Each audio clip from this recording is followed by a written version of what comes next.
Hey guys, welcome back to my channel. Today, we're going to talk about the broken Korean dream. This is a story about migrant workers in South Korea and their struggle for humane treatment. Koreans are proud of their country's rapid economic growth and transformation from being a beggar to a donor nation. But this transformation came at a cost, especially for the migrant workers who contributed to this success story. There are around 600,000 migrant workers in South Korea, mainly from Southeast Asia. They work in various industries such as agriculture, manufacturing, and construction. However, their treatment is far from fair or just.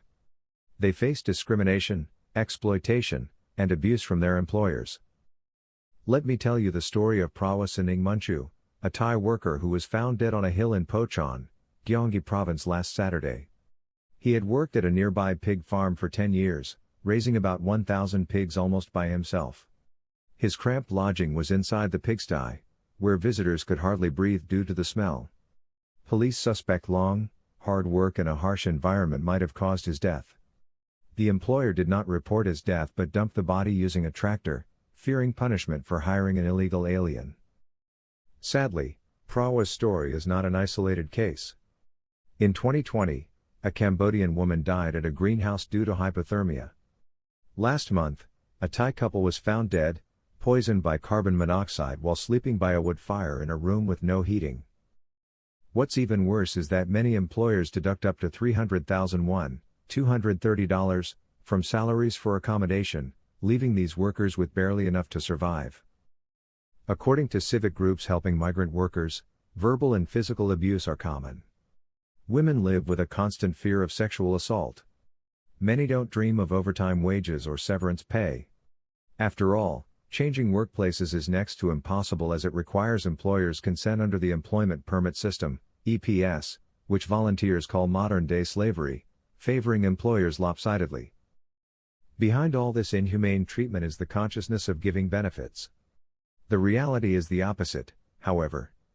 These migrant workers do things few Koreans would, especially at low wages. Koreans can hardly eat their favorite grilled pork belly or raw fish wrapped with lettuce or sesame leaves without migrant workers. These foreigners are neither beneficiaries nor slaves but benefactors. It's heartbreaking to see the country's attitude towards these hard-working people who have contributed to Korea's economic growth.